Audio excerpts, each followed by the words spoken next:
નમસ્કાર, આધ્યાત્મિક મહાશક્તિમાં હું મોનાલી સોની આપ સૌનું સ્વાગત કરું છું। આજે આપણે વાત કરી રહ્યા છીએ ખૂબ જ એવા એક નવા વિષય ઉપર કે જે છે ઇન્દ્રજાળ।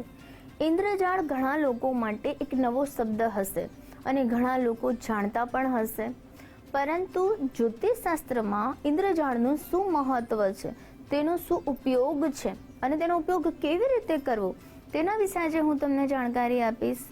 સૌ પ્રથમ તો આજે આપણે એ જાણીશું કે ઇન્દ્રજાળ છે શું। તો ઇન્દ્રજાળ જે છે તે એક દરિયાઈ વનસ્પતિ છે, એક એવી વનસ્પતિ જે દરિયાના પેટાળમાં ઉગતી હોય છે, પરંતુ તેના ફળ, પાન કે પુષ્પ નથી હોતા, માત્ર ને માત્ર તેની ડાળીઓ હોય છે અને તે ઇન્દ્રજાળને ખૂબ જ દુર્લભ વનસ્પતિ માનવામાં આવે છે। ઇન્દ્રજાળ જે છે તે એવું કહી શકાય કે તેના દ્વારા કરવામાં આવતી પૂજા, તેના દ્વારા કરવામાં આવતા તંત્ર અને અચૂક ઉપાયોથી ચોક્કસથી વ્યક્તિને લાભ થાય છે। અલગ અલગ રીતે તેનો ઉપયોગ જ્યોતિષશાસ્ત્રમાં વર્ણવવામાં આવ્યો છે।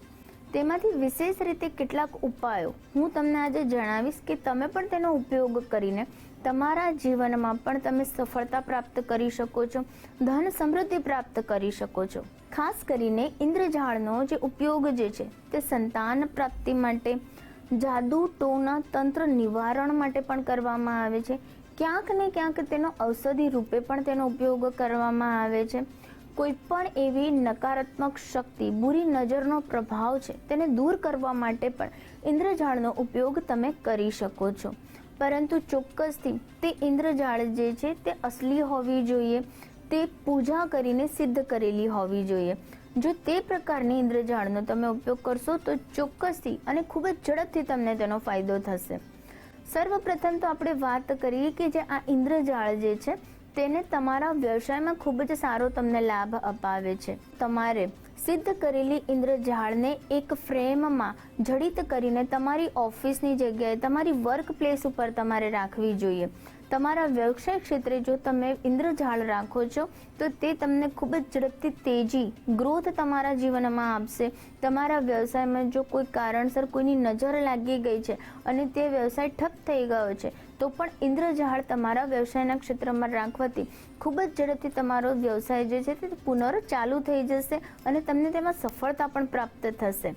સાથે સાથે ઇન્દ્રજાળ જે છે જો તમે તેને મઢાવીને તમારા ઘરમાં રાખો છો તો પણ તમારા ઘરમાં જો કોઈ પણ પ્રકારનો વાસ્તુ દોષ છે તે દૂર કરે છે, નકારાત્મક શક્તિનો પ્રભાવ ત્યાં નથી પડતો અને તેના કારણે તમારા ઘરમાં એક સકારાત્મક ઉર્જાનો પ્રવેશ થાય છે। સાથે સાથે કેવી રીતે રાખવી તેનું પણ શાસ્ત્રોમાં વર્ણન કરવામાં આવ્યું છે। જ્યારે લાલ કિતાબ અને જ્યોતિષશાસ્ત્ર ગ્રંથો અનુસાર આપણે જોઈએ તો જે ઇન્દ્રજાળ જે છે તેને સર્વપ્રથમ જ્યારે તમે લાવો છો ત્યારે તમારે એક લાલ આસન ઉપર તેને રાખવી જોઈએ। ત્યારબાદ તમારે કાળી હલ્દી, અષ્ટગંધ અને કુમકુમથી તમારે એક લીપન તૈયાર કરવું જોઈએ અને ત્યારબાદ 21 અથવા 51 તમારે જે તિલક જે છે તે ઇન્દ્રજાળ ઉપર કરવા જોઈએ અને ત્યારબાદ તમારે સિદ્ધ મંત્રોથી તેને સિદ્ધ કરીને તેનું પૂજન કર્યા બાદ તમે આ ઇન્દ્રજાળને તમે તમારા મંદિરમાં રાખી શકો છો અથવા તો તમે તેને એક લાકડાની ફ્રેમમાં જડાવીને તમે તમારા ઘરમાં પણ રાખી શકો છો।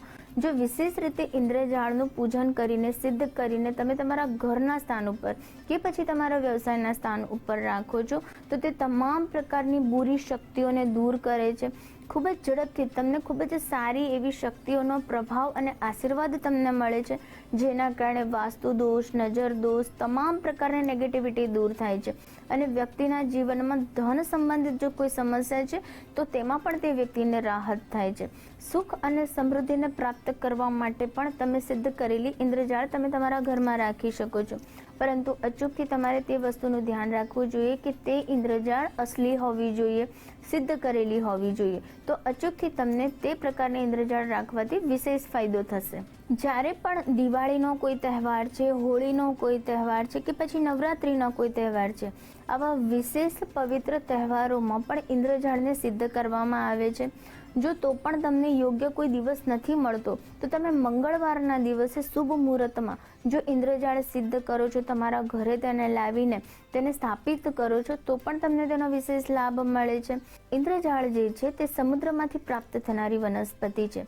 જેવી રીતે એવું કહી શકાય કે સમુદ્ર મંથન વખતે માતા લક્ષ્મીજી પણ સમુદ્રમાંથી પ્રાપ્ત થયા હતા, તેવી જ રીતે સમુદ્રમાં કેટલીક પવિત્ર વસ્તુઓ જે આપણને પ્રાપ્ત થાય છે તેને પણ ખૂબ જ શુભ માનવામાં આવે છે અને સાથે સાથે તેને લક્ષ્મીકારક માનવામાં આવે છે.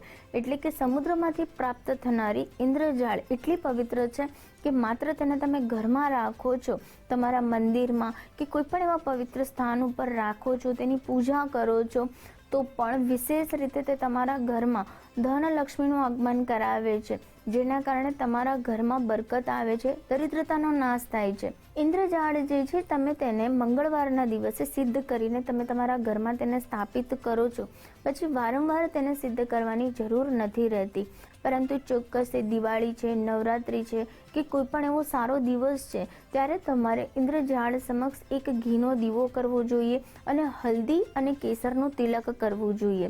આ વિશેષ ઉપાય કરવાથી પણ ઇન્દ્રજાળ જે છે તે તમારા જીવનમાં સકારાત્મક પરિણામ તમને પ્રાપ્ત કરાવતી રહેશે. કોઈ પણ વ્યક્તિ જે છે તે પોતાના ઘરમાં ઇન્દ્રજાળ રાખી શકે છે, પરંતુ તેની પવિત્રતાનું ધ્યાન રાખવું જોઈએ. કોઈ પણ રીતે ખંડિત તૂટેલી ઇન્દ્રજાળનો ઉપયોગ ન કરવો જોઈએ. તે પ્રકારની ઇન્દ્રજાળ જો થાય છે તો તમે તેને નદીમાં પ્રવાહિત કરી દો છો તો પણ ચાલે છે, કારણ કે તે સમુદ્રમાંથી જ પ્રાપ્ત થનારી વનસ્પતિ છે. માટે તમને કોઈ પણ કારણસર જ્યારે ઇન્દ્રજાળ તમારા ઘરમાં ખંડિત થાય છે તો તમે તેને સમુદ્રમાં જ પ્રવાહિત કરી દેવી જોઈએ. ઘણીવાર કોઈ વ્યક્તિ છે જેને ભૂત પ્રેત કે નકારાત્મક શક્તિઓના બંધનમાં તે વ્યક્તિ આવી ગઈ છે, વારંવાર તેના કારણે તે વ્યક્તિ બીમાર પડી જાય છે, નજર દોષ લાગી જાય છે કે તે વ્યક્તિ હેરાન થઈ રહી છે, ત્યારે પણ તેવા સંજોગોમાં તમારે મંગળવારના દિવસે ઇન્દ્રજાળ જે છે તેને તમારે સિદ્ધ કરવી જોઈએ. તમારે ગંગાજળનો થોડો છંટકાવ કરી તેના ઉપર તમારે હલ્દીનું તિલક કરવું જોઈએ અને ત્યારબાદ ઇન્દ્રજાળને તમારે એક નાનકડા લોકેટમાં રાખી દેવી જોઈએ અને આ લોકેટ તમારે તે વ્યક્તિને પહેરાવી દેવી જોઈએ જે વ્યક્તિને નકારાત્મક શક્તિઓનો પ્રભાવ છે કે પછી તેના ઉપર કોઈકને કોઈક કારણસર તંત્ર બાધા થઈ છે. જો વ્યક્તિ આ પ્રકારની સિદ્ધ કરેલી ઇન્દ્રજાળને લોકેટમાં રાખીને પહેરે છે તો થોડાક જ દિવસની અંદર તેને કોઈ પણ બુરી શક્તિનો પ્રભાવ છે તે દૂર થઈ જશે. તે વ્યક્તિને ખૂબ જ એવું લાગશે કે કોઈ પણ એવો ભાર જે છે તેના શરીરમાં કે તેના મન ઉપર તે પણ તેને દૂર થતો લાગશે અને વ્યક્તિની રક્ષા થશે. વ્યક્તિ પોતાના જીવનમાં ખૂબ જ સારી એવી સફળતાઓને પ્રાપ્ત કરી શકશે. ઇન્દ્રજાળનો ઉપયોગ કરવા માટે તમે યોગ્ય બ્રાહ્મણની સલાહ સૂચન પણ લઈ શકો છો અને તેમના દ્વારા સિદ્ધ કરીને પણ તમે ઇન્દ્રજાળને પોતાના ઘરમાં સ્થાપિત કરી શકો છો અથવા તો તમે ધારણ પણ કરી શકો છો. ઇન્દ્રજાળ જે છે તેને જ્યારે તમે તમારા ઘરમાં રાખો છો તો તે તમારા ઘરમાં માટે એક સુરક્ષા કવચ બનાવી દે છે અને સાથે સાથે એવું કહેવાય કે દેવી દેવતાઓના આશીર્વાદ અને માતા લક્ષ્મીજીની પ્રાપ્તિ માટે વિશેષ રીતે તમારે ઇન્દ્રજાળ તમારા ઘરમાં લગાવવી જોઈએ. જ્યારે તમે તમારા ઘરમાં લગાવો છો ત્યારે તમારે તેને ઉત્તર દિશા તરફ લગાવવી જોઈએ, કારણ કે સમુદ્રમાંથી પ્રાપ્ત થનારી પવિત્ર વસ્તુ છે જે આપણને જલ તત્વ દ્વારા પ્રાપ્ત થઈ છે, માટે તમારે તેને ઉત્તર દિશામાં લગાવવી જોઈએ.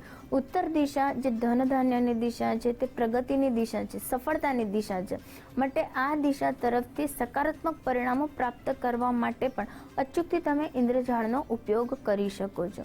તો આ રીતે વિશેષ તમે ઇન્દ્રજાળની સલાહ સૂચન યોગ્ય પંડિતજી દ્વારા, બ્રાહ્મણ દ્વારા લઈને તેમના દ્વારા સિદ્ધ કરાવીને જો તમે તમારા ઘરમાં રાખશો તો ચોક્કસથી તમને ફાયદો થશે, જે તમારા ઘરના વાસ્તુ દોષને પણ દૂર કરશે.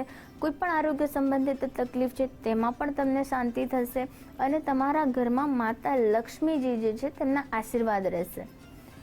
નમસ્કાર.